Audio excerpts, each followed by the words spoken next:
Attends, s'il te plaît, s'il te plaît. Je vais répondre à ta question. Je vais répondre à ta question. Dans la Bible, là. Mais laisse-moi te parler. Pourquoi tu veux pas laisser parler? Oui, laisse-moi te parler. Allons-y. Oh, ok, laisse-moi te parler. Je disais, dans le verset que tu as pris là, Dieu parle à qui? Dieu parle à Isaac ou à Abraham? Dieu parle à Isaac. Ok, mais pourquoi Dieu vient dire à Isaac, je tiendrai le serment que j'ai fait à ton père? Il va tenir le serment à qui? C'est un rappel qu'il a fait. Selon ce verset-là, il veut tenir le serment à qui? Il n'a pas dit qu'il veut tenir ça à Isaac. Ah, il n'a pas dit qu'il veut tenir ça en Isaac. C'est ce qu'il a dit. Toi, tu comprends pas français bien. Toi, tu es inaverti. Hein. Toi, tu ne nous as pas menti pour dire que le serment a été fait à Isaac. Ok. Tu reconnais que tu as menti. J'ai menti comment? C'était une loi qui dit que j'ai menti. Abraham, ou bien le serment a été fait à Isaac. Mais on est d'accord que le serment a été fait à Abraham, mais Dieu vient le répéter à Isaac. Tu dis que non. Pourquoi tu m'as dit que le serment a été fait à Isaac? Pourquoi tu nous as dit ça? Mais Dieu vient le répéter à Isaac. Pourquoi Dieu n'a pas répété ça à Ismaël? C'est là ma question. Tu m'as dit que le serment a été fait à Isaac. Pourquoi tu as menti? Tu as dit que ça a été fait à Isaac. Mais pourquoi Dieu vient le dire voici ça, non? Dieu a fait à Isaac, oui ou non? C'est devant Isaac que tu parles, non? Pourquoi tu m'as dit le serment a été fait à Isaac? Pourquoi Dieu vient dire ça à Isaac? Voilà le verset, non? Voilà le verset qui est devant toi. Pourquoi Dieu vient dire ça à Isaac? Et Abraham, à qui tu as fait le serment?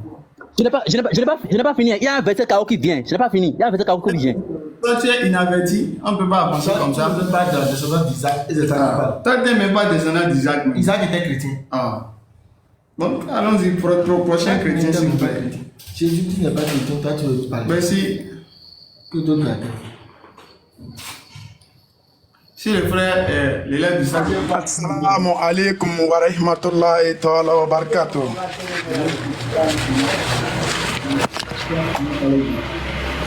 Osa, comment tu vas? Masha'Allah. C'est juste un salam. Merci. Vous allez bien? Alhamdulillah, ça va pas la grâce d'Allah.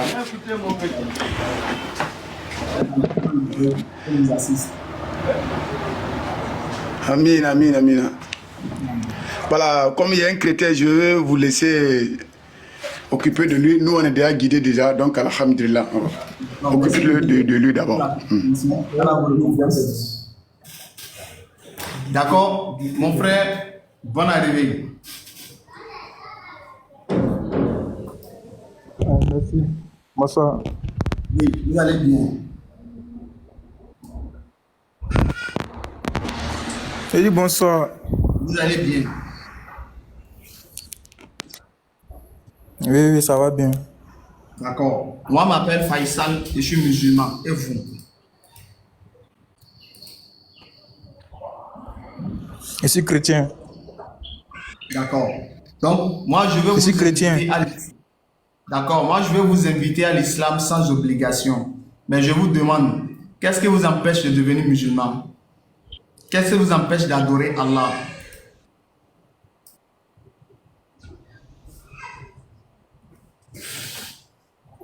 Rien ne m'empêche. D'accord. Si rien ne vous empêche, alors Rien ne levez le doigt m'empêche. pour devenir. Donc, levez le doigt alors, vous allez devenir musulman. Levez le doigt alors. Après la shahada, vous devenez musulman. Allons-y. Ah, mais il n'y a pas dit que je vais devenir musulman. Mais si J'ai rien ne un vous passage à empêche. lire et puis je vais poser ma question. Quoi? Allons-y. Si rien ne vous empêche, donc devenez musulman alors. Mais quelque chose vous empêche. Rien ne m'empêche. Aïe. Donc, levez le doigt alors. Comme rien ne vous empêche. Comme rien ne vous Et empêche. vous avez dit levez que le c'est doigt. chrétien. Et vous avez dit que c'est chrétien. Oui, mais vous avez dit rien ne vous empêche de devenir musulman. Je lui ai dit vous pouvez devenir musulman. Oui. Donc levez le doigt alors. Allons-y. Il faut dire ashhadu. Aïe, mais on ne convertit pas comme ça. Oui. Vous avez dit rien ne vous empêche, non? Ou bien? Quelque chose vous empêche. Tu ne m'avais pas donné, tu ne m'avais pas donné la bonne.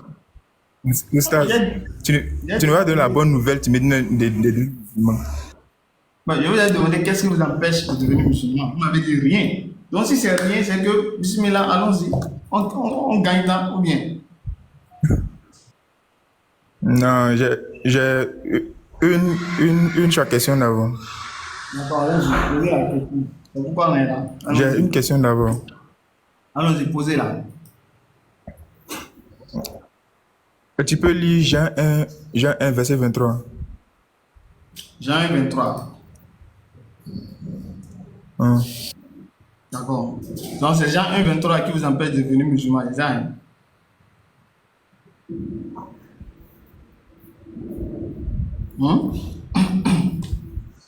Moi, dit-il, je suis la voix de celui qui crie dans le désert.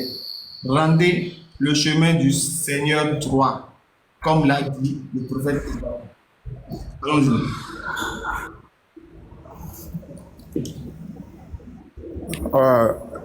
Dans le verset,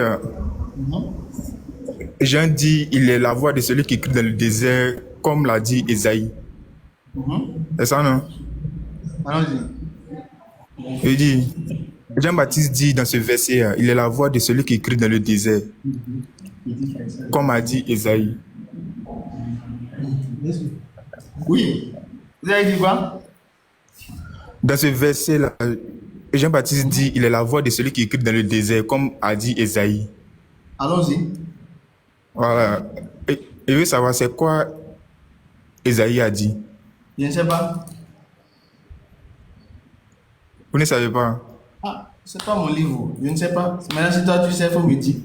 Allons-y. D'accord. C'est ce qu'ils appellent musulman dans ça, là, tu vas me dire. Faut lire Esaïe 40, verset 3. C'est pour dire quoi finalement, quoi? Tu veux prouver quoi? Pour que je sache là où tu vas. Qu'est-ce que tu veux prouver? Tu veux prouver quoi? Tu veux prouver quoi? Faut lire. D'accord, je vais lire. Faut lire Esaïe 40, verset 3. D'accord, je vais lire. Esaïe 40, verset 3. Une voix crie dans le désert. Préparez le chemin de l'Éternel. Faites une route bien droite pour notre Dieu dans les endroits arides. On dit, il va faire route de qui? Quand une voix va crier, c'est pour faire la route de qui? Moi, je ne sais pas. C'est ton livre. Il faut m'expliquer maintenant ce que ça veut dire. Fais-moi le rapprochement des deux versets et finalité. Qu'est-ce qu'on doit comprendre du verset? Non, il dit, selon le verset que tu as lu, c'est selon le verset que tu as lu, on dit, la voix qui va crier, elle va aplanisser la voie, le chemin de qui? Alors, ils ont dit, on doit préparer le chemin de l'Éternel. Ça va finir pour continuer? Oui, faites une route bien droite pour notre Dieu dans les endroits arides. Allons-y. Pour notre qui? Pour notre qui? Pour notre Dieu. Pour notre Dieu, pour notre Dieu, pour notre Dieu, pour notre Dieu. Ok. Donc maintenant dans Jean 1, verset 23, il dit, il est la voix de celui qui crie dans le désert, comme a dit Esaïe. Donc c'est qui est la voix qui crie dans le désert? Qui crie dans le désert? Elle veut dire quoi? Que la prophétie s'est accomplie dans Jean-Baptiste, non? Donc vous prouvez quoi? Donc Jean-Baptiste est Dieu, quoi? Ah, c'est Jean-Baptiste? Donc Jean-Baptiste est Dieu, c'est ça? Oui. Et puis, On lui a demandé qui il est. Il dit qu'il est la voix de celui qui... et tu veux On lui a demandé qui... le mien de la Bible. Faut te Il a muter. jamais Javier, Javier, mis-toi. Merci. Donc Ah, Jean-Baptiste merci. est Dieu, c'est ça? Donc, Jean-Baptiste n'est pas Dieu. Il dit, Mais Esaïe qui a, crée le- Esaïe a prophétisé Hein? qu'il y a une voix. Esaïe a prophétisé qu'il y a une voix qui va crier dans le désert pour aplanisser le chemin de notre Dieu. C'est ça, non? C'est ça, non? Oui. Donc maintenant, Jean-Baptiste dit, on lui a demandé qui il est. Il dit, il est la voix qui crie dans le désert pour, comme a dit Esaïe le prophète. C'est pas ça? Allons-y. Donc, C'est ça, non? oui. Donc, Quoi ça? donc, finalité, on va comprendre quoi? Qu'est-ce que tu veux qu'ils comprennent? Puis, en finalité, quel message tu veux nous faire passer? Ah, mais le message est clair que le prophète a prophétisé que Esaïe va crier dans le désert pour faire le chemin de notre Dieu. C'est Et qui, Jean-Baptiste dit. c'est qui le Dieu là? Quoi? C'est qui le Dieu d'Isaïe là? C'est qui? D'accord, pour connaître dans l'Ancien Testament, quoi. Le Dieu d'Isaïe, c'est qui? Ah, Esaïe dit non. C'est qui le Dieu d'Isaïe? C'est le Dieu d'Israël. Il s'appelle comment? C'est le Dieu d'Israël. Ils n'ont pas mis son nom dans le verset. Dans le Dieu d'Israël, là, dans l'Ancien Testament. Ils n'ont pas mis son nom dans le... Maintenant, comment il s'appelle dans l'Ancien Testament?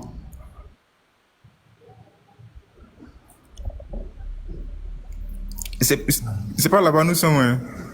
Nous ne sommes pas là-bas. Je demande le Dieu d'Israël, là, il s'appelle comment? Le Dieu d'Israël, il s'appelle comment? Dans ce verset que j'ai donné, ils n'ont pas mis le nom de Dieu. Là, et dans l'Ancien Esaïe Testament, dit. l'Ancien Testament complet, là, Dieu là s'appelle comment? Le Dieu Voilà. là s'appelle comment? On l'appelle Éternel. Voilà, donc c'est l'Éternel, non? C'est dans le verset, non? Oui, c'est ça, il dit, dans le Dieu d'Israël, c'est l'Éternel, non? Oui, c'est l'Éternel. C'est pas Jésus, hein?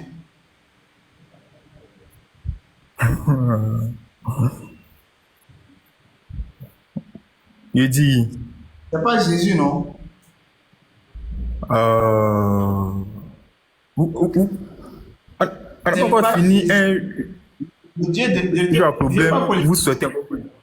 Frère, Oui, le Dieu écoutez le Dieu d'Israël, là, c'est l'Éternel, c'est pas Jésus, on est d'accord? Ou bien c'est qui? C'est l'Éternel, c'est pas Jésus, on est d'accord?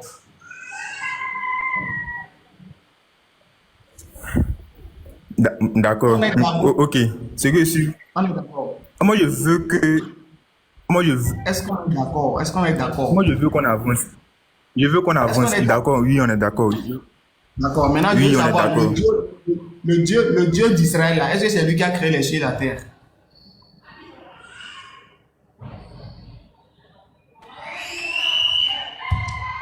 Le Dieu d'Israël, là, est-ce que c'est lui qui a créé les cieux et la terre, s'il vous plaît?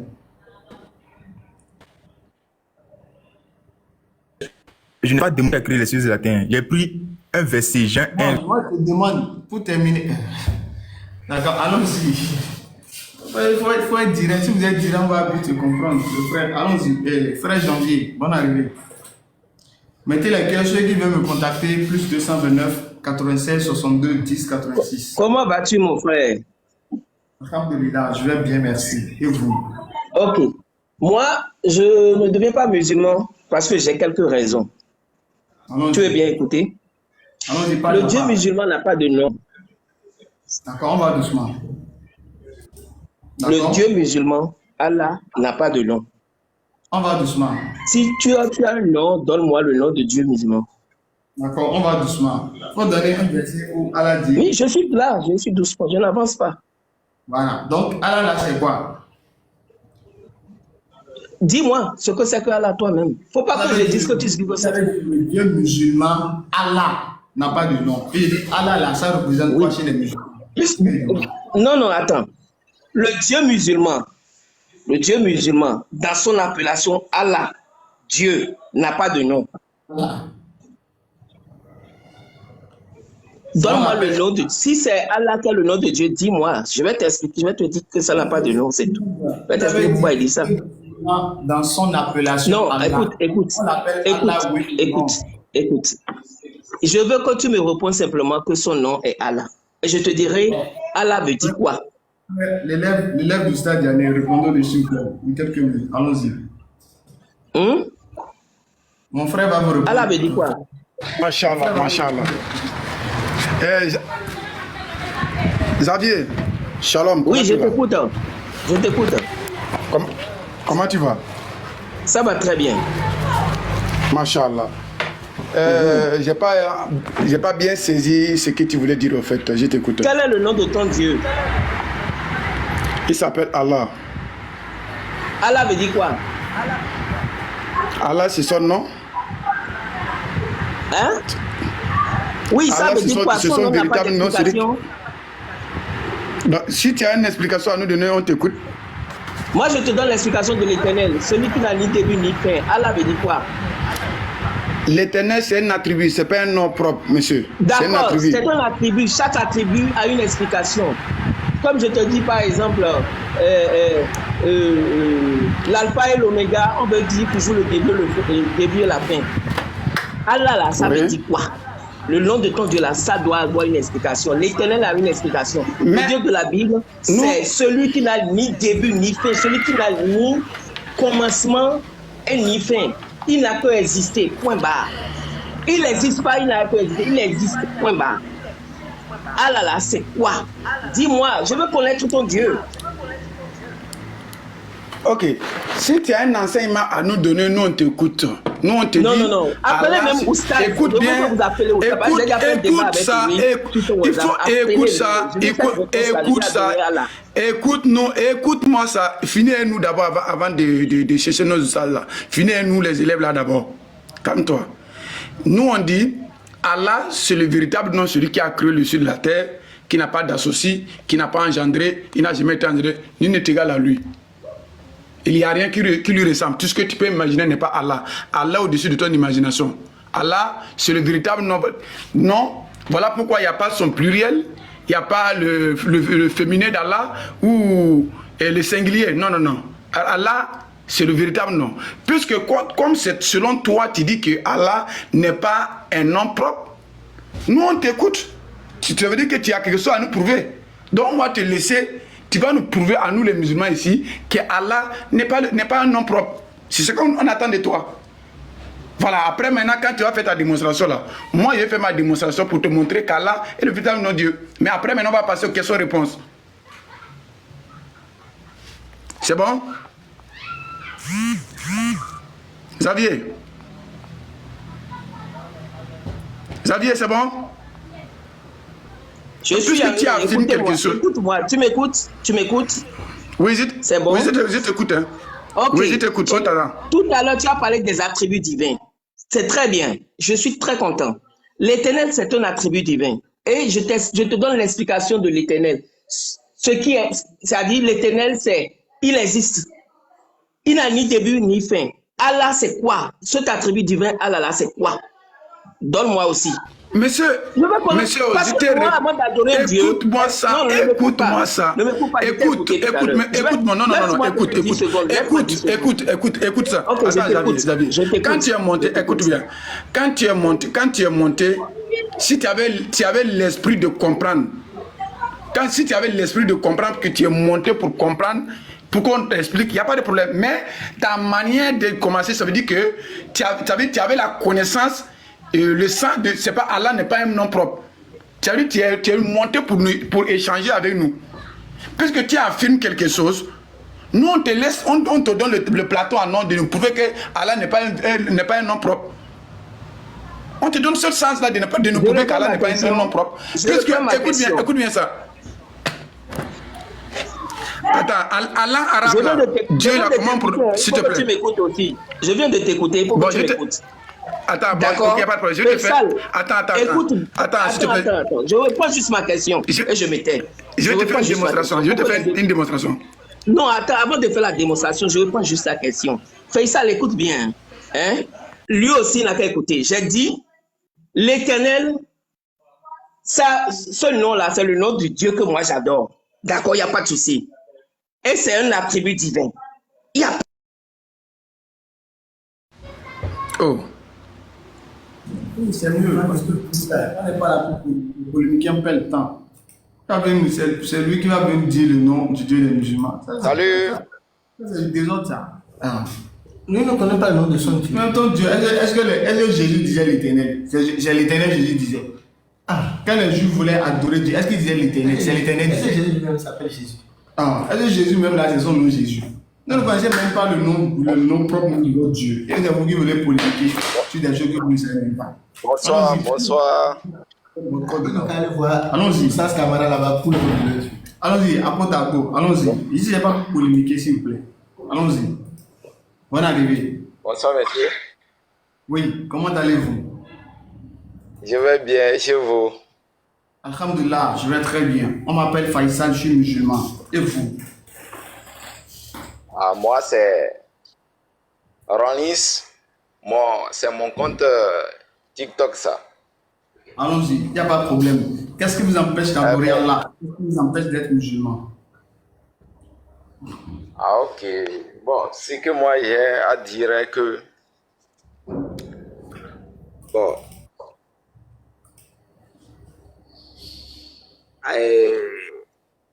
Vous êtes en train de parler concernant le Dieu d'Abraham ou bien...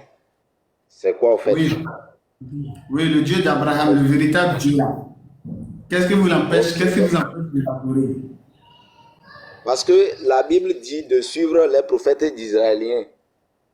La Bible dit quoi? De suivre les prophètes d'Israël. De suivre les prophètes d'Israël. Oui. Bon, le prophète Israël, là, quel Dieu les a envoyés? Hein? Quel Dieu a envoyé les prophètes d'Israël là? Quel Dieu les a envoyés? Le Dieu suprême. Il s'appelle comment? C'est dans...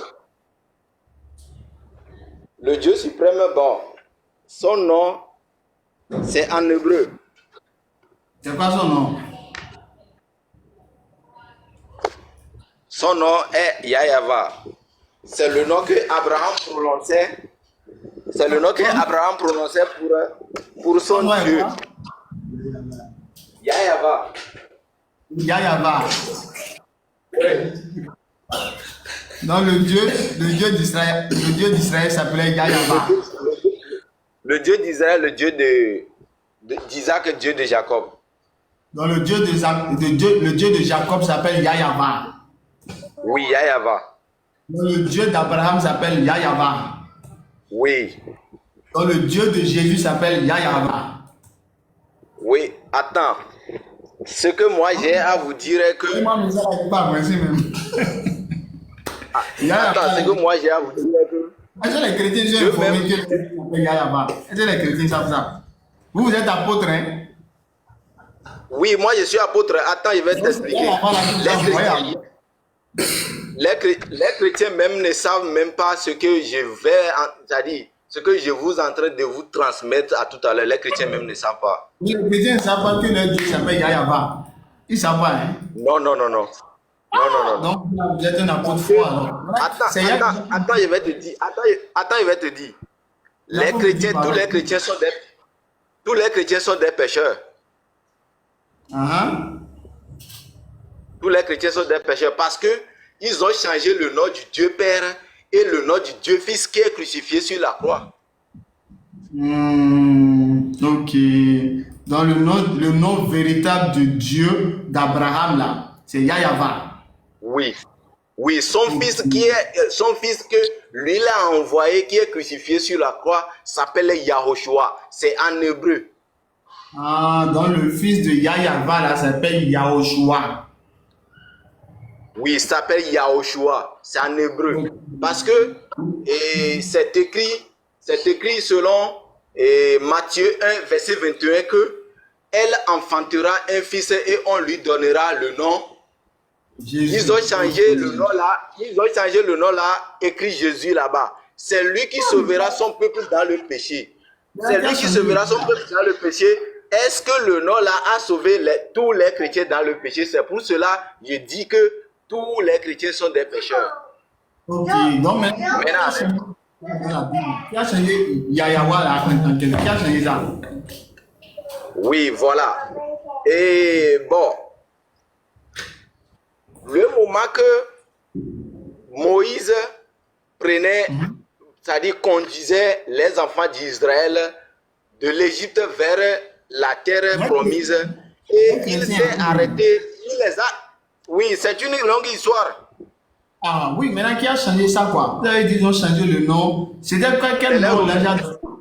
C'était quel nom déjà? C'est les Romains qui ont changé ça. C'est les Romains qui ont changé ça. Et quel nom l'ange avait donné? Le nom que l'ange avait donné, c'est Yahava, le Dieu Père, et son fils est Yahushua. Et c'est écrit bien que le fils doit porter le nom de son père. Maintenant qui a changé ça? Ce sont les Romains. En ce temps-là, c'est les Romains. C'est Rome qui gouverne l'Israël en ce moment. D'accord. Donc ce sont les Romains qui ont changé la parole de Dieu, ils ont changé le nom de Dieu dans la Bible. C'est ça, hein? Oui, et c'est de même que le moment qu'ils ont changé le nom du Dieu suprême qui a créé le ciel et la terre, le Dieu là même a ôté la connaissance pour que les enfants d'Israël ne peuvent pas comprendre la parole parce que on les a changé le nom de leur Dieu et ils n'ont même pas la tête pour discerner envers leur Dieu là. Et c'est là-bas le Dieu même a fait ôter sa connaissance et son intelligence dans leur cerveau. Vous voyez de ce côté, c'est en ce moment-là que Dieu même a dit que c'est pour l'amour de moi que je vais agir. Comment mon nom serait-il profané? Je ne donnerai pas ma gloire à un autre. Ok, donc Yahava là, c'est un hébreu, mais c'est quelle langue? Hein? Yahava là, c'est un hébreu, mais c'est quelle langue? Yahava là, le Dieu des chrétiens, Yahava. C'est un hébreu, c'est un hébreu. Parce que tout le père des croyants, comme Abraham est le père de tous les croyants, Abraham est en hébreu, il est hébreu. C'est écrit où que Dieu s'appelle Yahava? Hein? C'est écrit où que Dieu s'appelle Yahava là? C'est écrit où? Vous avez lu ça où? Ce que je suis en train de te dire est que le moment qu'ils ont traduit, on peut trouver le nom là en hébreu dans le Sefer Torah juif. Dans le quoi? La Bible Sefer Torah juif. C'est la Bible Sefer Torah juif. C'est ça qu'ils ont traduit en grec et les Français ont traduit ça en français. Vous voyez donc, cela? C'est là-bas, le nom là est changé. Ils ont enlevé le nom là.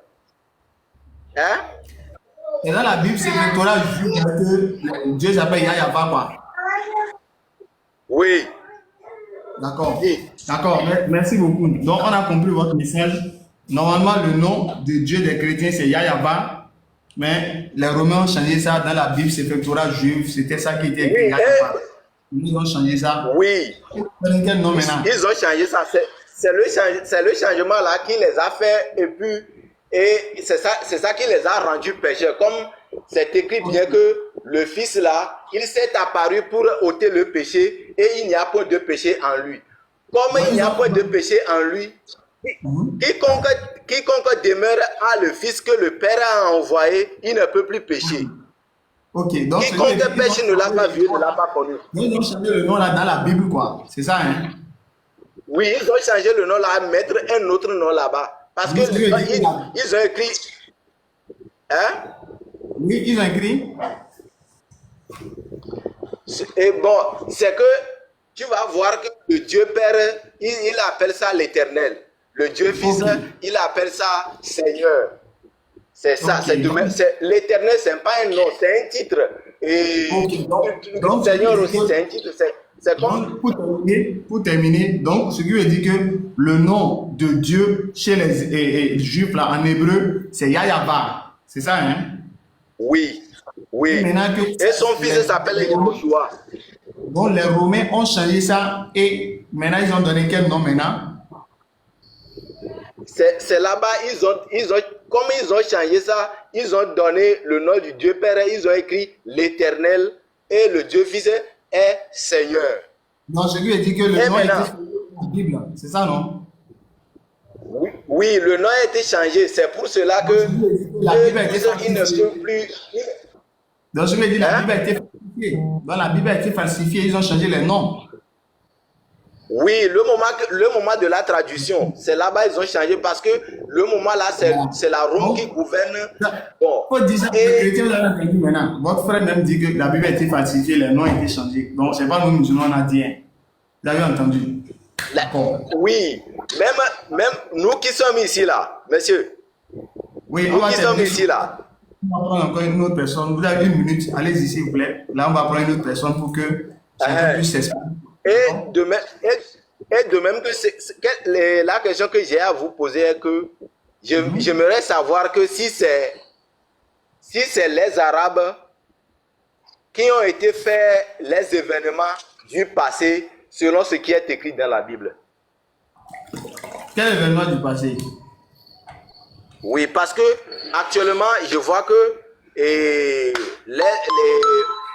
musulmans aussi sont défensiers actuellement que d'adorer Allah, d'adorer Allah pour avoir la vie éternelle. J'aimerais savoir, parce que le temps de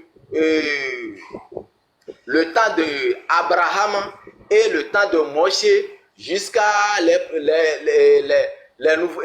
prophètes qui suivent jusqu'à là, c'était l'année 2000 ans. Et pour vous, l'année l'an 2000. Et pour vous, c'était sorti avant truc là, l'année 1600 ou bien l'année 600, l'année 600. C'est pour cela que on va laisser pour l'année 1000, l'an 2000 et suivre l'année 600 ans. D'accord. Ok. Je comprends un peu votre question. Mais vous devez comprendre que l'islam n'a pas commencé avec l'apparition de Muhammad sallallahu alayhi wa sallam. Muhammad, il est peut-être né en l'an 570, au 6e siècle. C'est vrai que Muhammad est né en l'an 570, selon ce qu'on connaît. C'est vrai que c'est l'année-là il est né, à partir du 6e siècle. Mais l'islam n'a pas commencé au 6e siècle. Abraham a existé avant Muhammad sallallahu alayhi wa sallam. Et Abraham, il était le père des croyants. C'est de lui que sont descendus Ismaël et Isaac. Et Isaac a eu Jacob et Esaü. Et Jacob a eu 12 enfants. Il représentait les 12 tribus d'Israël. Il en a eu 13. Oui. Une fille qu'on appelle Dina. Mais elle n'est pas comptabilisée dans les 12 tribus. Ce sont les garçons qui ont fondé les 12 tribus. Sinon, au total, Jacob a eu 13 enfants, 12 garçons, une fille. Mais les 12 ont fondé les 12 tribus d'Israël. Et c'est parmi eux qui est descendu les Juifs. Ils sont descendus de Judas, qui est l'un des fils de Jacob. Judas qui n'est pas Judas Iscariote qui a trahi Jésus, c'est pas lui. Voilà. Donc maintenant, si déjà Abraham qui a existé déjà, qui est le père des croyants, on ira voir Abraham là. Quelle était sa religion selon le Coran? Est-ce que Abraham avait une autre religion différente de celle de Muhammad? Ou bien est-ce qu'Abraham était juif? Est-ce qu'Abraham était chrétien? Est-ce qu'Abraham était athée? Est-ce qu'Abraham était bouddhiste? Ou bien il était quoi? On va lire dans le Coran pour voir est-ce que l'islam a commencé avec Muhammad ou bien l'islam a existé avant Muhammad. Qu'est-ce que le Coran nous dit? Dans la Sourate 3 au verset 67, Allah nous dit Abraham n'était ni juif ni chrétien, mais il était entièrement soumis à Allah. Attends, je vous montre s'il vous plaît. Vous allez lire avec moi. Je sens que le frère apôtre Agbo, je sens que vous êtes sincère et que si vous connaissez la vérité, vous pouvez devenir musulman. Donc moi, mon devoir, c'est de vous montrer quand même, pas pour vous forcer. Lisez avec moi ici, vous voyez. Abraham, Surah 3, vous voyez Al-Imran, ça fait 3, Surah 3, qu'on appelle chapitre, le chapitre 3 du Coran, le verset 67. Oui. Lisez en français là, lisez pour voir. Abraham. Oui, j'ai vu ça là-bas. Abraham n'était ni juif ni chrétien, il était entièrement soumis à Allah, musulman, et il n'était point du nombre des associateurs. Voilà, donc Abraham, il était musulman, oui ou non? Et Abraham n'était pas un musulman, c'est un judaïsme. Il adore leur religion, c'est un judaïsme, c'est pas un musulman. Je vous demande pas de me dire ce que vous pensez.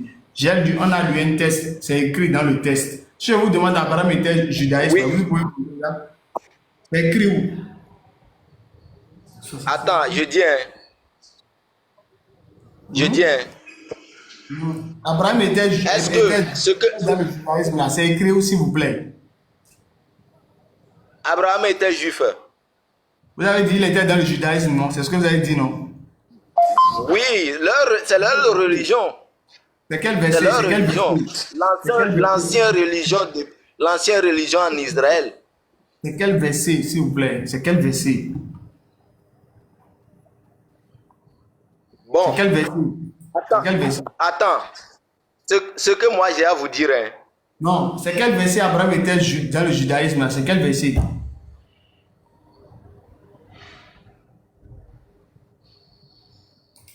C'est quel verset? On va terminer sur ça, s'il vous plaît. Donc, moi, je vous donne l'enseignement. Vous n'êtes pas obligé d'accepter. Moi, je vous donne l'enseignement à ceux qui sont là. Voilà. Même verset 65 là. Tout le monde donne le verset 65 là. Tu vas voir qu'est-ce qu'Allah Zawadjal nous dit par rapport à Abraham. Surah 3, 65 là. Ô gens du livre, pourquoi disputez-vous au sujet d'Abraham alors que la Torah et l'évangile ne sont descendus qu'après lui? Alors que la Torah et l'évangile ne sont descendus qu'après lui. Mais si la Torah et l'évangile sont descendus après Abraham, mais comment pouvez-vous dire qu'Abraham était juif alors que Judas... Attends, s'il vous plaît. Vous voulez nous dire que la Torah était là avant Abraham? Allah dit c'est descendu après. Allah dit la Torah et l'évangile sont descendus après Abraham. Donc je veux dire, Abraham ne peut pas être juif parce que le mot juif est venu de l'un des arrière-petits-fils d'Abraham, qu'on appelle Judas. Donc c'est de Judas qu'est sorti le nom judaïsme. Et c'est un arrière-petit-fils d'Abraham. Donc Abraham ne peut pas être juif alors qu'en son temps, son petit-fils n'est même pas encore né. Donc c'est le même... À votre avis, Abraham était quoi? C'est pas mon avis, c'est Dieu qui a envoyé Abraham. C'est pas chacun qui va donner son avis. C'est Dieu qui a envoyé Abraham là. C'est Dieu qui va nous dire qui Abraham était. C'est pas moi, c'est pas vous. C'est pas du désordre. Oui, oui. Bon, Abraham était qui dans votre Coran? Il est musulman, c'est ça je vous ai montré. Surah 367. Ou bien je vous remonte encore. Non. Ça veut dire que ce que vous voulez dire maintenant, c'est que Abraham, il n'a pas de père. Hein? J'ai dit qu'il était musulman. Vous me dites qu'il n'a pas de père. Il était musulman. Le verset est là. Non. Abraham n'était pas musulman.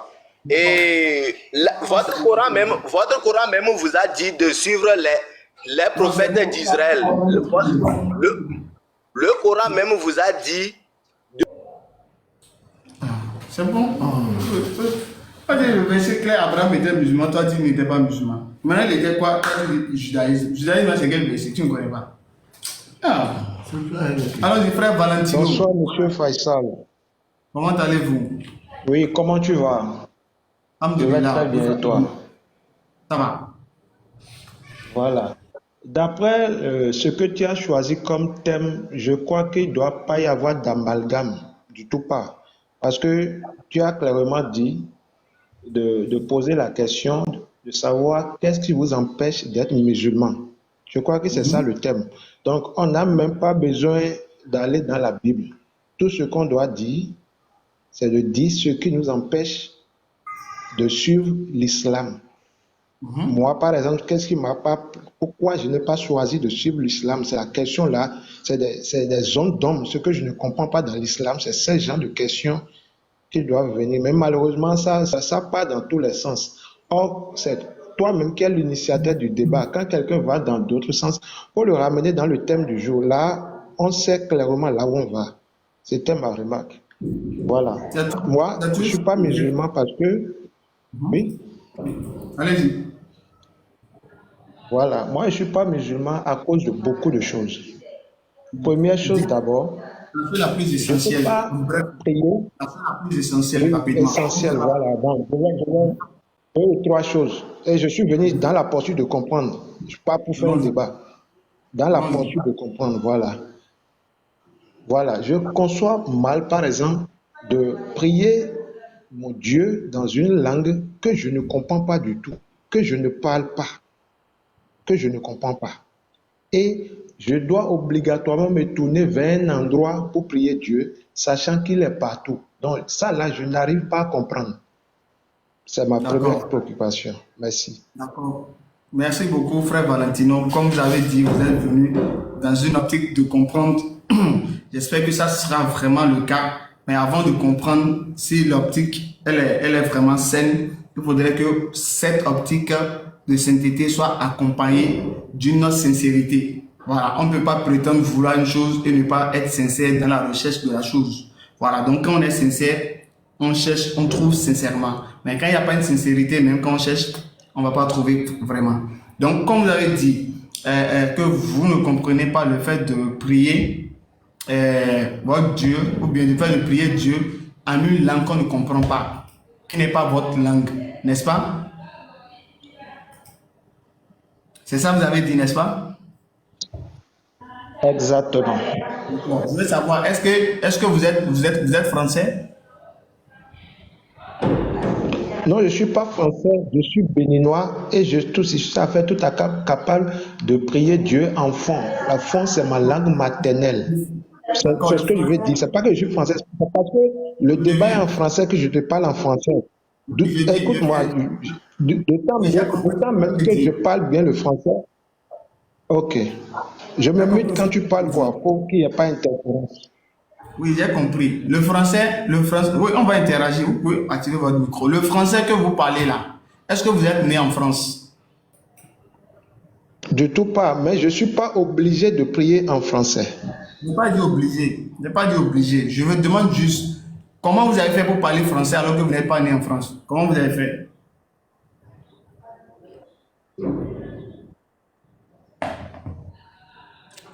Comment avez-vous fait pour parler français alors que vous n'êtes pas né en France et le français n'est pas votre langue? Comment vous avez fait pour parler français alors que vous n'êtes pas né en France et encore c'est pas votre langue? Comment vous avez fait? Faisal, s'il te plaît, c'est toi-même qui veux amener l'amalgame. Écoute-moi. Ma question est simple, s'il te plaît. Écoute-moi, ma question est très simple. Écoute-moi, s'il te plaît. Ma question est très simple. J'ai compris la question. Tu ne m'as pas encore répondu. Maintenant, oui, répondez. Si vous répondez, tu as compris la réponse. Je suis dans les langues. J'ai appris la langue française. Voilà, j'ai appris la langue française à l'école. On y va. Merci beaucoup. De la même manière que vous n'êtes pas français, vous n'êtes pas né en France, mais vous avez appris la langue française là. C'est de cette même manière qu'on n'a pas besoin d'être arabe ou bien d'aller en Arabie Saoudite pour apprendre l'arabe. Vous avez appris le français peut-être pour des raisons comme c'est la langue officielle du Bénin, pour pouvoir dialoguer, c'est important de comprendre la langue. Ça vous donne des accès au travail parce que si vous ne parlez pas français, on ne va pas vous embaucher. Donc, comme ce sont des motivations à intérêt personnel qui vous ont poussé à aller apprendre le français, nous, ce sont les motivations religieuses qui nous ont poussé à aller apprendre l'arabe.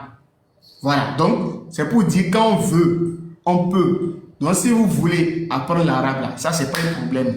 Il y a des gens qui sont ici, parlent bien l'arabe, ils ne sont pas morts. Donc je lui ai dit que l'affaire de langue, là, ça c'est pas un problème. Les prières que nous faisons, il y a ce qu'on appelle la prière dans le sens d'invocation, les demandes, et il y a ce qu'on appelle l'adoration qui est le culte. L'adoration, c'est ça on fait 5 fois par jour. Et c'est ça qui est forcément en arabe. Mais les prières, les demandes, Dieu donne-moi, je veux enfant, tout ça là, ça, on fait ça dans la langue qu'on veut. Alors dans le Coran, dans la sourate 30, verset 22, il nous a dit parmi ces signes, il y a la variété de nos idiomes, la variété des langues. Elle a dit c'est un signe qui émane de lui, c'est lui qui a voulu que ce soit comme ça. La variété des couleurs de peau, c'est lui qui a voulu que ce soit comme ça. Donc je lui ai dit, il connaît toutes les couleurs de peau et il connaît toutes les langues. Mais ce n'est pas parce qu'il connaît toutes les langues que cela veut dire que lorsqu'il va nous demander de l'invoquer, il va dire faites l'adoration dans toutes les langues. Ce n'est pas du désordre. L'adoration, elle est collective alors que nos demandes sont personnelles. Donc ce qui est personnel et ce qui est collectif ne peut pas être régi par les mêmes lois. Donc quand c'est personnel, ça me concerne moi, alors je peux faire ça comme je veux. Bien dans la langue, de la manière que je veux. Alors que quand c'est collectif, ce n'est pas du désordre. Là, il faudrait qu'il y ait une loi qui va régir tout le monde. Par exemple, si on me donne, par exemple, je veux traiter un devoir. Si c'est un exercice de maison, c'est moi qui vais faire. Mais j'ai la possibilité de prendre n'importe quelle épreuve que je veux. Je choisis mon épreuve que je veux, je fais. Chacun traite son exercice personnel à la maison comme il veut. Mais lorsque c'est un devoir, est-ce que c'est moi qui vais choisir telle épreuve et on va donner une autre épreuve à l'autre? Non, pour le devoir là, nous tous, c'est la même épreuve là. Mais quand c'est exercice de maison, je choisis mon épreuve que je veux. Mais quand c'est collectif, tout le monde fait la même épreuve. Donc, l'adoration, elle est collective. Donc, tout le monde doit la faire dans la même langue. De plus, si on raisonne, regardez au Bénin. Nous sommes au Bénin. Il y a combien de dialectes au Bénin? Il y a plus de 60 dialectes, plus de 60 langues maternelles au Bénin. Mais lorsqu'on veut chanter l'hymne national, les écureuils, bien les guépards, ils sont au stade de l'amitié. Ils veulent chanter l'hymne national. Pourquoi chacun ne chante pas dans sa langue? Il faut me dire, frère Valentino, pourquoi chacun ne chante pas l'hymne national dans sa langue, les guépards, lorsqu'ils sont au terrain? Dites-moi. Allons-y. Il y a 7. On ne le fait pas. Pourquoi? On ne le fait pas. Mais il y a plusieurs versions de la langue. Il y a plusieurs versions de l'hymne national dans d'autres langues. J'ai dit pourquoi. En fait, tu as déjà répondu à Faisal, c'est moi qui ai amené ma question. Tu as déjà répondu à ça. Tu m'as dit que c'est une obligation de faire l'adoration en arabe. Pas l'hymne national dans leur langue quand ils sont sur le terrain là. Pourquoi chacun ne chante pas dans sa langue? C'est le pourquoi je veux. Pourquoi ils sont obligés de faire en français là? Par exemple, si on prend le cas des Béninois, si on prend le cas des Ivoiriens. Ils ne sont pas obligés. Ils ne sont pas obligés. Écoute-moi. Si tu dis qu'ils sont obligés, c'est faux. Ils le font parce que c'est la langue que beaucoup de personnes parlent. Écoute-moi.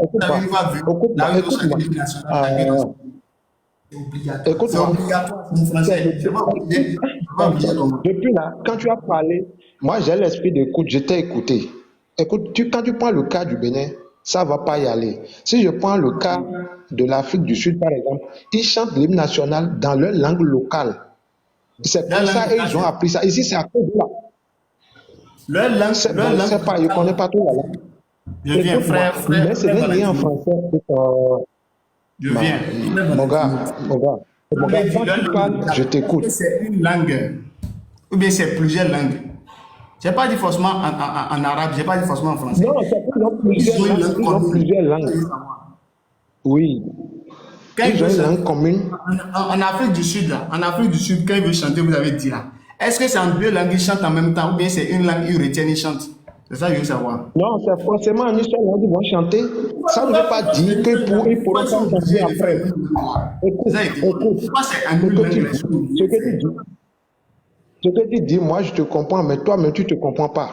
Pour l'islam, c'est obligatoire de le faire en arabe. Pour les hymnes nationaux, il peut arriver demain qu'on dit on ne va plus chanter en français. Tu es d'accord avec moi? Mais pour l'islam, on ne peut jamais dire qu'on ne va jamais faire la droite. Même si ce n'est pas en français, là, la langue qu'ils vont retenir, là, c'est une langue qu'ils vont retenir, bien c'est deux langues qu'ils vont retenir. C'est ça le problème? On peut le faire dans plusieurs langues. Il y a ça en Nadia au Bénin, tu es béninois comme moi, il y a ça en Nadia, il y a ça en fond, il y a ça en bout. Je ne parle pas de ça. Même si on retient le fond là, et ceux qui ne comprennent pas fond. Même si on retient le fond, souvent on retient le fond. Mais là, ceux qui ne comprennent pas fond, ils font comment? Le Dendi va dire pourquoi on n'a pas choisi. Écoute. Quand tu dis ça, moi aussi je vais faire la tautologie. Quand tu dis prie en arabe, et ceux qui ne comprennent pas l'arabe, tu comprends? Tu m'as déjà répondu, j'ai compris. Non, on n'a pas de problème. On n'a pas de problème, on apprend. Donc c'est pourquoi il faut qu'on retienne une langue et tout le monde essaie de se conformer à ça. Pour que ça ne soit pas du désordre. Voilà. J'ai compris.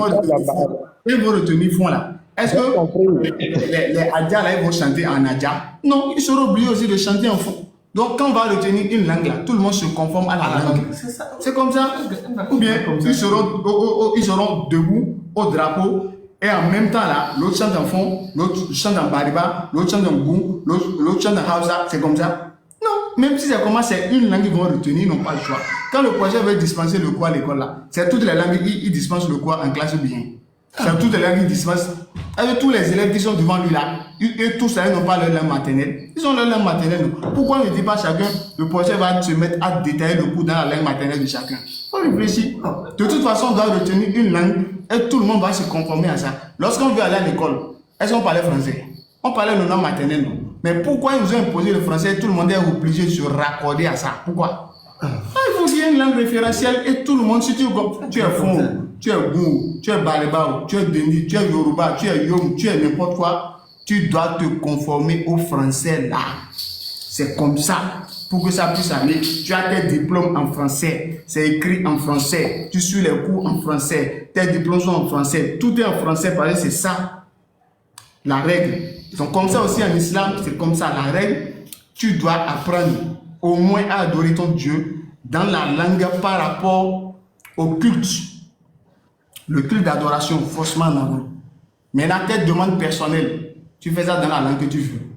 Mais là, ce n'est pas une obligation. Si tu ne veux pas adorer, si tu ne veux pas faire l'adoration dans la langue que Dieu a choisie, donc tu es libre de faire ce que tu veux. L'islam, ce n'est pas une imposition. Et tu ne peux pas prouver que selon la Bible, ce n'est pas ça. Selon la Bible aussi, c'est une langue qu'on doit retenir. Si tu dis c'est faux, on n'a qu'à aller dans la Bible. Il faut dire c'est faux. Écoute, tu vois, c'est toi-même qui fais ton amalgame. Tu as posé la question de savoir pourquoi on n'est pas musulman. Je te pose la question, mais là, tu veux m'envoyer dans la Bible, pourquoi? Ah, tu es chrétien. Moi, j'ai déjà eu ma réponse depuis. Hein. J'ai déjà eu ma réponse depuis. Avançons alors. Voilà, deuxième question. Est-ce que le diable, c'est un esprit ou bien c'est un être humain? Le diable, c'est un esprit. C'est un être humain. Un esprit. C'est un esprit, merci. Voilà. Maintenant, je ne comprends pas chez les musulmans, quand ils vont au pèlerinage, et il y a une rituel qu'ils font et qu'ils disent qu'ils vont lapider Satan. Satan qui est esprit, il va se trouver quelque part qu'on va lapider. Je ne comprends pas, sincèrement. D'accord, je vous explique simplement, comme je ne vais pas polémiquer. Voilà. C'est l'acte qu'on regarde, ce n'est pas que... Est-ce que vous avez un cerveau, nous on a un cerveau. Donc, si vous avez un cerveau, on a un cerveau, on raisonne. Donc, je veux dire, si vous trouvez que ce soit une aberration de penser que le diable vit là, je veux dire, c'est aussi considéré pour les musulmans aussi, on sait que de façon logique, le diable ne reste pas là. Voilà, donc si vous pensez que c'est logique qu'il n'est pas là, c'est aussi comme ça, on pense que c'est logique qu'il ne soit pas là. Maintenant, pourquoi on le fait? Vous allez vous demander. Est-ce que vous avez une fois cherché à demander? Je vais vous dire. Donc, oui, j'ai demandé plusieurs fois, mais bon, je n'ai pas eu de réponse complète. D'accord. Lorsque Allah Zawadial, il avait demandé à Abraham d'aller sacrifier son fils, donc, lorsqu'il était sur le chemin, le diable avait pris une apparence humaine et il lui demandait de se retourner, de rebrousser chemin. Donc, c'est de loin, il a vu le diable, il avait pris une apparence humaine. Parce que le diable peut prendre l'apparence d'un ange, peut l'apparence d'un homme, peut prendre l'apparence qu'il veut. Donc, il demandait à Abraham de se retourner. Donc, de loin qu'Abraham a vu, il voulait le détourner de la volonté de Dieu.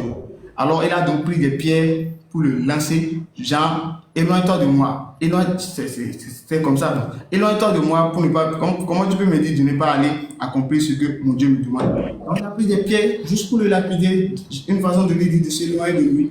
Donc, Allah Zawadial, il a voulu donc que cette action qu'il a faite fasse partie des rites du pèlerinage. Qu'on puisse inculquer ça. Qu'est-ce qu'il a donc valu de prendre la pierre et le lancer? Qu'est-ce qu'il a poussé à faire ça? C'est la foi qu'il avait en Dieu. Il était convaincu qu'il allait vraiment sacrifier son fils. Parce que c'est Dieu qui l'a dit. Donc cette foi qu'il a poussé à prendre la pierre et lapider le diable, c'est cet acte de foi qu'Allah veut qu'on fasse revivre dans nos actes rituels pendant le mois du pèlerinage. Pour revenir, pour expliquer de façon simple, c'est la même chose. Lorsque les amis chrétiens, la Pâque vient, on sait que la Pâque est bientôt là. Bon, la Pâque là, pour les chrétiens, c'est quoi? Parce qu'il y a la Pâque juive, il y a la Pâque chrétienne, c'est pas la même chose. Les juifs, ils célébraient la Pâque en l'honneur et en remerciement à l'Éternel Dieu d'avoir délivré les enfants d'Israël du joug de l'esclavage. Donc le jour que Moïse a eu la victoire sur Pharaon, c'est ce jour qui symbolisait la Pâque chez les Juifs et ils remerciaient Dieu. Mais pour les chrétiens, ils sont allés copier, ils ont dit, oh, chez nous, ça serait le jour où Jésus-Christ, notre Dieu, est mort, c'est le jour-là on va célébrer. Donc, ce n'est pas la même Pâque. Maintenant, pour les chrétiens, quand la Pâque vient, qu'est-ce qu'ils font? Ils prennent un homme, ils choisissent un homme parmi eux, ils prennent la croix, ils posent sur lui, ils prennent chicotte, ils font comme s'ils le frappent ou bien ils traînent la croix. Est-ce qu'en réalité c'est Jésus? Donc tous les hommes qui se déguisaient, tous les hommes qui portent la croix le jour de Pâques là, pour essayer de le faire revivre là, ils sont tous Jésus quoi? Est-ce que c'est Jésus qui porte la croix là? Donc si ici au Bénin, tous les chrétiens qui essaient de faire ça, c'est Jésus, c'est eux qui sont Jésus. Non, ils ne sont pas Jésus, mais pourquoi ils font? C'est pour commémorer, c'est pour dire eux-mêmes ils veulent faire revivre la souffrance que Jésus a fait là. Pour eux là, ils veulent faire revivre ça. Donc c'est pourquoi ils font ça. Donc si nous musulmans, on va venir, on va dire, regarde les chrétiens. Si on veut raisonner, on va dire, regarde les chrétiens là. Donc c'est Jésus qui est là. Donc c'est Jésus qui est là. Non, non, mais on sait que c'est pas Jésus. Non, c'est qu'ils veulent revivre ça parce que c'est important pour eux. Tu vois. Donc c'est de la même manière aussi que nous aussi, Allah nous a dit de faire revivre ce acte qu'Abraham a fait. Donc comme il a pris la pierre là, il a lapidé. Donc quand nous aussi, pendant les rites du pèlerinage, quand on arrive là, nous aussi on prend la pierre, on lapide. Mais c'est pas que c'est le diable qui est là. Donc j'espère avoir donné l'enseignement. Allah est le plus savant. Oui, j'ai compris, j'ai compris. J'ai compris, je ne veux pas polémiquer. Voilà. Autre question, c'est toujours concernant le pèlerinage. Et d'après, j'ai fait certaines recherches, j'ai trouvé que les 7 tours que les pèlerins font autour de la Kaaba se faisaient avant même que l'islam ne naisse. Mais quand le prophète est venu, il aurait détruit tous les idoles qui sont dans la Kaaba. Non? Avant que l'islam naisse, l'islam est né. 20 000. En fait, bon, faut pas chercher trop les détails. C'est la question qui est essentielle, quoi, s'il te plaît. Il ne faut pas dire une chose, il faut donner la preuve. Je dis 20 600. Allons-y. Pardon? Il faut donner là où on a dit l'islam est né vers l'an 600. Il faut donner validité. En fait, je n'ai pas la source avec moi maintenant. Tu veux écouter la question, mais c'est ça là. En fait, ce que je veux dire, même si ce n'est pas très clair là, tu sais déjà là où je viens venir, laisse-moi poser la question, tu donnes ton explication. Je ne veux pas polémiquer. Il faut poser. Je peux aller. Voilà. Donc les gens les idolâtres faisaient 7 tours de la Kaaba avant l'arrivée de l'islam. Quand le prophète est venu, il aurait détruit tous les idoles qui sont dans la Kaaba. Mais je ne sais pas pourquoi ils ont repris le même rite que faisaient ceux qui ne connaissaient pas Allah avant même que l'islam ne vienne. Voilà la question. Tu comprends la question. Donc, je n'ai pas les références dans ma tête pour te donner beaucoup plus de précision.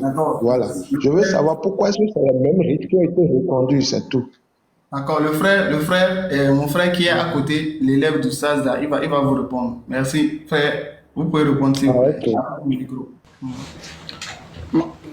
Machallah, machallah.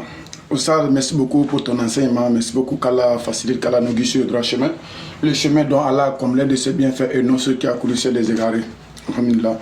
Qu'Allah fait de nous de musulmans heureux et pieux. Alhamdulillah, j'ai écouté le frère islamiquement.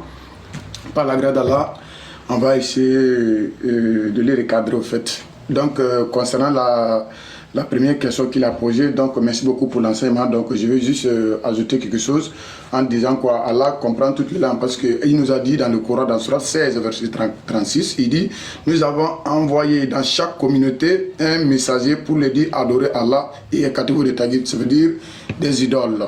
Donc si Allah dit qu'il a envoyé, chaque communauté a reçu un messager. Chaque communauté il a reçu un messager. Il y a combien de messagers sur la planète Terre? Question. Est-ce que toutes ces communautés-là, est-ce que c'est l'arabe seulement qui parlait? Non. Donc maintenant, il nous dit dans Surat Ibrahim, verset 14, il dit, verset 4 plutôt, Surat 4, Surat 14, verset 4, je lis rapidement, puis tu continues. Il dit, et nous avons envoyé des messagers qu'avec la langue de son peuple, afin de les éclaircir à l'égard qui veut et qui veut. Donc, tous ces prophètes-là, tous ces messagers qu'Allah les a envoyés, il a leur langue pour éclairer la vérité. Imagine, il y a combien de communautés de la planète? Est-ce que toutes ces communautés-là parlaient à l'arabe? Non. Donc, c'est juste que pour te ramener à réfléchir, quoi. Merci beaucoup. Concernant les rites et tout, je te fais comprendre ça. Tu peux me mettre en grand. On peut me mettre en grand, s'il vous plaît.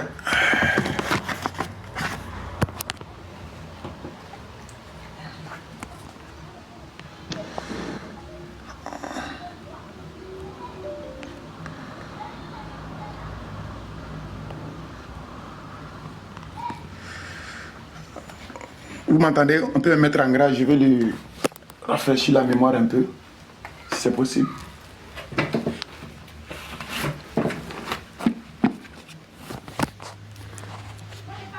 Vous m'entendez?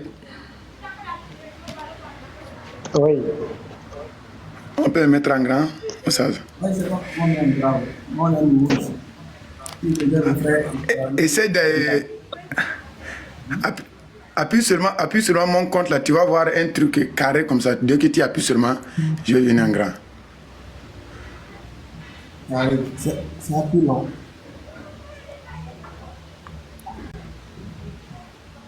Bon, c'est pas bon.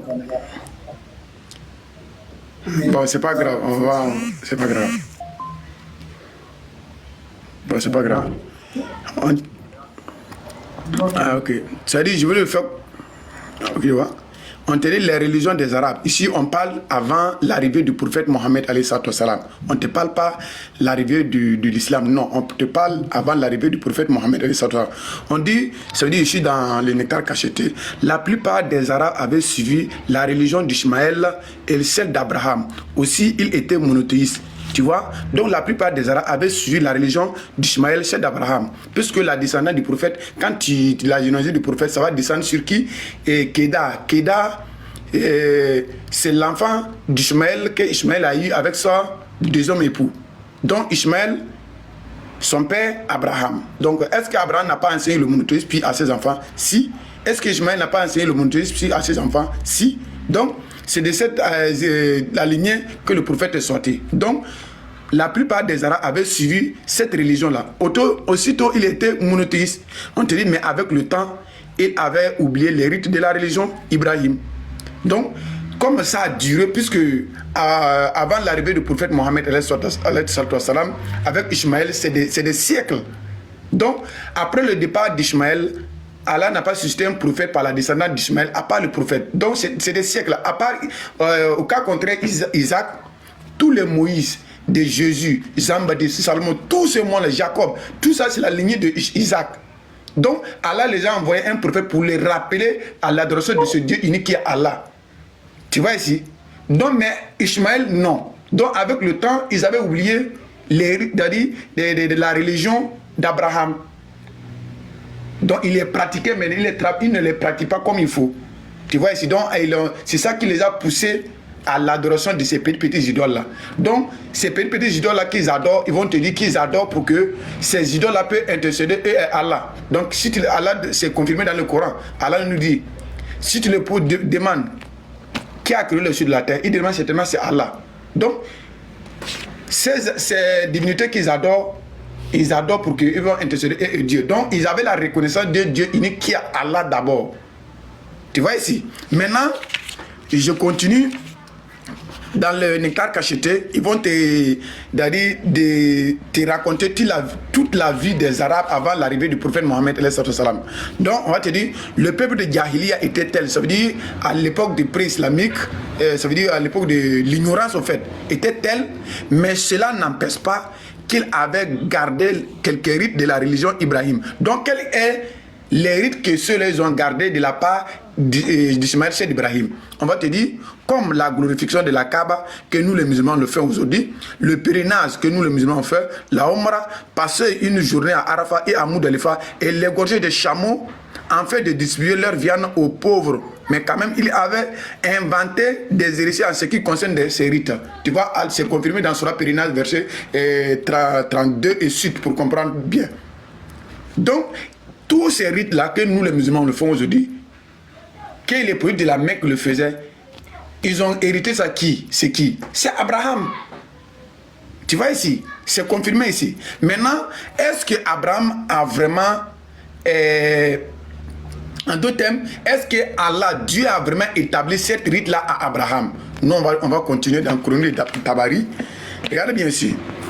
Dans le Chronique de Tabari, on va ouvrir à la page... Non, on va prendre volume 2. Ça, c'est volume 1, excusez-moi. Juste une minute. Donc, on te parle de l'histoire d'Abraham. Donc, pour vous montrer que Abraham a vraiment... une minute, si on pourrait si ça pourrait me mettre en garde, ils vont voir quoi. Parce qu'ils vont dire que non, je suis en train de raconter ma vie. J'ai voulu qu'eux-mêmes voient les écritures noir sur blanc. Bon, c'est pas grave, on va faire avec. Donc, dans le Coran, on a la trace d'Abraham, même dans les sources islamiques comme ça, on a les traces d'Abraham, qui Abraham était monothéiste, comme Oustaz avait montré. par la grâce d'Allah. Donc, Allah a envoyé, Allah a guidé Abraham et son fils Ishmaël d'élever les assises de la Kaaba, qu'on appelle la Kaaba, que nous les musulmans, qui est un lieu de pèlerinage pour nous aujourd'hui. Donc, pour ne pas monopoliser la parole, je vais juste la partie qui nous intéresse et puis je vais te donner la parole. Donc, ici, il s'agit d'Abraham et son fils Ishmaël. Donc, Allah a ordonné à Abraham d'élever les assises de la Kaaba avec son fils. Donc, Abraham allait voir son fils Ishmaël en Arabie. Donc, on dit ici, il est dit, Dieu a usé en beauté envers les fidèles lorsqu'il a cité parmi un apôtre de leur propre nation pour qu'il leur récite des versets. Ici, ça est des versets coraniques. Donc, Dieu envoya Gabriel à Abraham en fait qu'il connaisse les rites du pèlerinage. Donc ici, ils ont déjà élevé les assises de la Kaaba. Donc quand ils ont fini, Allah a envoyé l'ange Gabriel de venir nous montrer comment on fait ce culte-là. Tu vois ici, on dit Dieu envoya Gabriel à Abraham en fait qu'il fit connaître les rites du pèlerinage, qui lui a enseigné à visiter à Mina, que nous les musulmans font aujourd'hui, et au mont Arafat, que nous les musulmans le faisons, à faire le processionnel, le tour de la circumambulation de la Kaaba, que nous les musulmans font aujourd'hui, à jeter les pierres donc que tu avais fait allusion là. Tu vois ici, à jeter les pierres, que nous les musulmans le faisons aujourd'hui, à prendre le costume de pèlerin, à faire des sacrifices, et se raser la tête, à sortir du lieu saint, et en ce qui concerne le pèlerinage. Tu vois ici, donc, cette même année-là, Abraham fit le pèlerinage et tout. Après, il a confié le temple de la Mecque à Ishmaël. Et puis, il est retourné chez lui. Donc, pour ne pas monopoliser la parole, toutes ces rites que les politiciens de la Mecque faisaient, ils faisaient à l'honneur de qui? Abraham. Parce que c'est Abraham qui avait enseigné tous ces rites-là. Donc, ils ont hérité ça. C'est Abraham. Donc, ce n'est pas un individu qui a établi ces rites-là aux polythéistes, ou bien, peu importe, je ne sais pas, ou bien un faux Dieu qui a établi ces rites-là aux Arabes, avant l'arrivée du prophète Mohammed. Non. Donc, ils ont hérité ça, c'est le père de la foi, Abraham. Tu vois ici? Donc, merci. J'espère qu'on a répondu à ta question. Merci. On t'écoute. Ok, merci. J'ai bien suivi religieusement toutes tes explications. Voilà, donc si je comprends bien, les rites là ont été, ça vient d'Abraham, c'est ça? Oui, c'est Abraham qui a coraniquement et voilà, historiquement. Voilà, maintenant, les musulmans le font en honneur d'Abraham. C'est Allah qui a recommandé. Voilà, Allah qui a recommandé. Merci beaucoup, Saz. Merci beaucoup. Allah qui a recommandé en nous disant quoi dans le Coran. Regarde bien ce qu'Allah dit dans le Coran. Surat Oustad a déjà donné le verset où on te prouve qu'Abraham était soumis à la volonté de qui? De l'Éternel de Fury qui a créé le ciel et la terre. Il était musulman. Tu vois ici, dans les mêmes sourates là, surat 3, verset 67 là, quand il descend au verset 95, ils vont te dire quoi? Je vais te lire 2 sourates pour te confirmer ça, puis on va continuer par la grâce d'Allah. Donc, verset 95, où on nous dit quoi ici? Ici dans le Coran. Allah nous dit, certes, Allah qui dit la vérité, suivez donc la religion d'Abraham.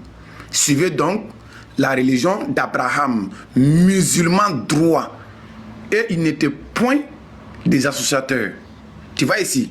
Donc, on va continuer dans Surat 4, Arnisha, verset 125. Puis je te donne la parole. Parce que tout ce que nous on dit ici, on te confirme avec les versets. On dit, qui est meilleur en religion que celui qui se soumet à Allah, son être, tout en se conformant à la loi révélée et suivant la religion d'Abraham, homme de droiture, et Allah avait pris Abraham pour ami privilégié. Tu vois quoi? Tu vois ici. Donc je veux continuer pour t'enseigner un peu dans la Bible. Donc selon vous, vous êtes unanime avec nous les musulmans que c'est avec Abraham que Dieu a fait une alliance pour bénir toute la terre à sa postérité. Oui, nous les musulmans on est d'accord. Allah nous dans le Coran, dans Sourate 2, verset 124, il dit à Abraham, je ferai de toi un excellent modèle à suivre. Vous allez nous dire que c'est écrit dans la Bible. Dans Genèse 12, verset 3, l'Éternel a dit, je bénirai que comme béni Abraham, je maudиrai que comme maudit Abraham. Toute la terre sera bénie à la postérité d'Abraham. Moi, nous on dit oui, vous aussi vous dites oui. Maintenant, comment vous nous dites que vous êtes dans la vérité? Ça veut dire que si vous voulez nous prouver que vous êtes dans la vérité, il faut que vous adorez le Dieu d'Abraham. Prouvez-nous que vous adorez le véritable Dieu, que le Dieu qu'Abraham a adoré, Isaac, Ishmaël et Jacob a adoré. Si vous n'adorez pas ce Dieu-là, vous êtes dans les faux. Parce que vous êtes unanime avec nous que c'est Abraham que Dieu a fait cette alliance pour bénir toute la terre à sa postérité. Nous les disons oui. Voilà les versets noirs sur blanc qui nous prouvent que nous on adore le Dieu qui a envoyé Isaac et Jacob et Abraham et tout. Nous on pratique la religion d'Abraham.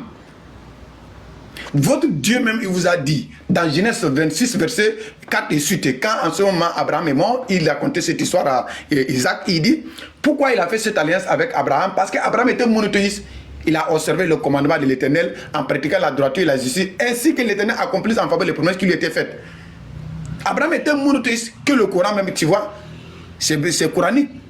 Maintenant, dans Genèse 18, verset 18, on te dit, l'Éternel dit là-bas, il a dit, Abraham deviendrait cette année multitude de nations, parce que l'Éternel, il a choisi enfin qu'il ordonne à ses fils et sa maison des générations d'observer les commandements de l'Éternel.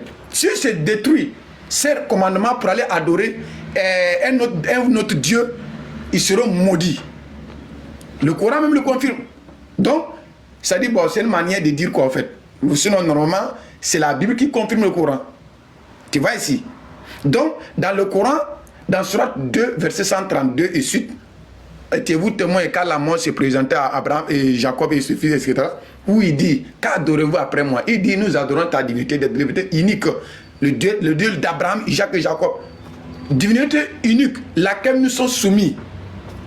Donc je vais chuter par là. Il y a beaucoup d'enseignements concernant ce sujet, mais je vais chuter par là pour te dire quoi. Donc si vous êtes dans la vérité, vous voulez nous prouver que vous êtes dans la vérité, il faut que vous nous prouvez, nous les musulmans, à participer, que vous adorez le Dieu d'Abraham, Isaac et Jacob et Ishmaël. Et que vous pratiquez la religion d'Abraham, Isaac et Ishmaël, etc. Est-ce que le Dieu qu'Abraham, Isaac et Jacob, est-ce que c'était Jésus? C'est pas Jésus, monsieur. Et puis il n'y a pas un chrétien sur la planète Terre qui peut nous prouver que le Dieu qu'Abraham a adoré, c'était Jésus. Tu n'es pas encore né. Donc si vous n'adorez pas ce Dieu-là, vous ne pratiquez pas la religion d'Abraham là, vous êtes dans le faux. Vous êtes dans le faux, mais venez dans le Coran, comment nous allons vous enseigner. Allah nous dit dans le Coran, Sourate Anbiya, verset 25, il dit, il n'a jamais envoyé un prophète, lui, Allah, il n'a pas recommandé d'adorer Allah sans de ceci. Donc, tous les prophètes étaient soumis à la volonté d'Allah. Ils étaient tous musulmans. Voilà pourquoi Allah nous dit dans Sourate 2, verset 136, que Dieu n'a pas fait aucune distinction entre ses prophètes. Tu vois ici, donc, excuse-moi si j'ai un peu monopole la parole. On t'écoute. Peut-être ça est là. Ça, nous on a plus d'eux, hein. C'est grâce à eux que nous on a pu, voilà, aujourd'hui on arrive à défendre notre religion. Tu vois ici, c'est un honneur même de me voir sur son panel aujourd'hui. Voilà, donc salam alaikum. Ok, merci bien. Bon, j'ai bien écouté parce que j'avais dit au départ que je ne veux pas poser de questions polémistes. J'étais venu dans l'optique de comprendre. C'est pourquoi j'ai écouté tout ce que tu as dit avec les références. Donc, je ne veux pas poser d'autres questions pour m'amener de polémique. Ma dernière question, est-ce que j'entends souvent dire, les musulmans disent que le Coran est descendu du ciel. Je veux savoir pourquoi. Parce que à mon entendement, quand j'entends ça, c'est comme si ce n'est pas écrit. C'est venu du ciel. C'est descendu du ciel de façon physique comme ça. Je veux comprendre ça. D'accord, simplement pour terminer. Le chef veut dire quelque chose rapidement. Il est presque le non, si Ah ok, donc il faut l'enseigner. Donc puis on va lui poser sa dernière question. Qu'est-ce qui lui empêche de devenir musulman? Comme il a dit, c'est sa dernière question. Donc je vais laisser la place à mon Oussad. Il va te répondre. Et puis voilà. On va, comme il est l'heure de la solat, comme il a dit. Merci. Oussad, bismillah. D'accord. Merci le chef, merci beaucoup. Voilà. Donc, le frère, de façon simple, on dit le Coran. Quand là, nous avons fait descendre le Coran, ce n'est pas comme si c'est le livre qui est tombé comme un cerf-volant, c'est pas comme ça. C'est juste pour dire que la révélation émane des cieux. Qui apporte la révélation? C'est l'ange Gabriel. Dans la sourate 2, verset 97, Allah dit quiconque est ennemi de Gabriel doit connaître que c'est lui, avec la permission d'Allah, a fait descendre sur ton cœur cette révélation. Donc la révélation quitte des cieux de la part de l'ange Gabriel et l'amène ça au prophète Muhammad. Donc l'action de descendre avec la révélation qui est le Coran, c'est pourquoi on dit que le Coran est descendu, parce que la révélation quitte et la révélation c'est le Coran. Donc c'est pas que c'est le livre qui est descendu. Au début, le support du Coran, c'était pas le livre. Le support du Coran, c'était la mémoire. Donc l'ange apportait les paroles et non le texte écrit. Donc c'est les paroles qui émanent du Seigneur de l'univers. Tu vois? Donc c'est un peu ça. Allah dit la révélation du livre, nul doute là-dessus, émane du Seigneur de l'univers. Sourate 32, verset 2. Maintenant, la même chose dans Jean 6, verset 38. Jésus-Christ dit, je suis descendu du ciel pour faire la volonté de mon Père. Jésus a dit, je suis descendu du ciel. Est-ce que ça veut dire que Jésus-Christ, il est paracommando? Il est tombé du ciel, il est paracommando quand je suis descendu du ciel? Non, c'est juste pour dire qu'il vient de la part de Dieu, c'est Dieu qui l'a envoyé. Tu vois, donc c'est juste la compréhension qu'il y a sur ça. Donc, j'espère avoir répondu à vos questions. Si vous n'avez pas d'autres questions, est-ce qu'il y a quelque chose qui vous empêche aujourd'hui d'être musulman? Si vous êtes prêts, si vous n'êtes pas prêts, donc on s'en arrête là. Donc la réponse vous revient. On termine sur ça, s'il vous plaît. Ok, merci Faisal. Voilà, bon, j'ai écouté toutes vos réponses. Et la question principale, elle demeure, qu'est-ce qui, d'après tout ce que tu as écouté là maintenant, qu'est-ce qui t'empêche de devenir musulman? Voilà. En fait, en toute chose, il faut croire d'abord ce qu'on adore, il faut croire à ça d'abord. Donc, il faut des compréhensions, il faut faire des séances pour comprendre. Moi, je suis venu dans l'optique de comprendre. Donc, si on va se voir personnellement, je parle de Faisal, personnellement, et on va discuter d'homme à homme, parce qu'on est ici sur les réseaux, on va parler d'homme à homme, on va se comprendre. Tu comprends? Parce que je ne veux pas faire d'albagam, sincèrement. Il n'y a pas de problème. Bon. D'accord. Merci. Donc, je demande un face à face avec toi, peu importe l'heure, mais ça sera en soirée, parce qu'en journée, je n'ai pas de temps. Tu prends mon numéro, je vais te donner mon numéro. Tous ceux qui veulent me contacter là, prenez mon numéro WhatsApp, plus 229 96 Oui. 62 10 86. Je reprends. 62 10 86. Je reprends. Plus 229 Oui. 96 Oui. 62 Oui. 10 Oui. 86. Ok. Voilà. Donc je reprends 96 62 10. Et là, alhamdulillah, nous remercions Allah Azawajal, bien sûr, du Détenteur de toute vie, celui-là qui donne la vie et qui donne la mort, celui-là qui fait sortir les morts du vivant et il fait sortir les vivants du mort. Et nous tous, nous avons suivi la vidéo. Et tout à l'heure, je suis sûr et je suis très content qu'il y ait beaucoup de personnes connectées. Mais je suis sûr déjà que beaucoup ont déjà compris où est la vérité. Beaucoup savent déjà où est la vérité. Beaucoup savent comment ils doivent aller faire des recherches et d'autres aussi connaissent déjà ce qui les bloquait peut-être auparavant ou bien les doutes qu'ils avaient auparavant concernant leur religion ont à peu près déjà des idées ou bien des versets qui confirment bien sûr ou bien qui les renforcent encore plus dans leur foi. Donc déjà, vous voyez déjà l'importance de notre chaîne. Ici, c'est pas pour venir faire la boxe, c'est pour que nous apprenons à nous connaître bien sûr. Et c'est pour que aussi nous connaissons la meilleure religion, en d'autres termes, une religion qui est agréée auprès du Dieu créateur des cieux et de la terre, parce que nous disons, il n'y a pas plusieurs chemins, il n'y a qu'un seul chemin. il ne peut pas avoir plusieurs chemins parce que nous avons tous le même Satan. Si nous avons tous le même Satan en commun, on ne peut pas avoir plusieurs dieux qui vont nous donner plusieurs chemins à suivre. Donc déjà, famille, nous, on vous remercie, mais on vous redonne et puis on vous redit encore de liker la vidéo et de vous abonner, c'est très important. Likez la vidéo, abonnez-vous, parce qu'il y a beaucoup de choses qui se préparent et vous aurez encore une nouvelle qui va suivre tout à l'heure, Inch'Allah, suivant, et nous verrons que après, nous irons bien sûr utiliser nos données pour quelque chose de meilleur pour notre âme et pour notre cœur. Assalamu alaikum wa rahmatullahi wa barakatuh depuis votre position. qu'Allah vous bénisse tous.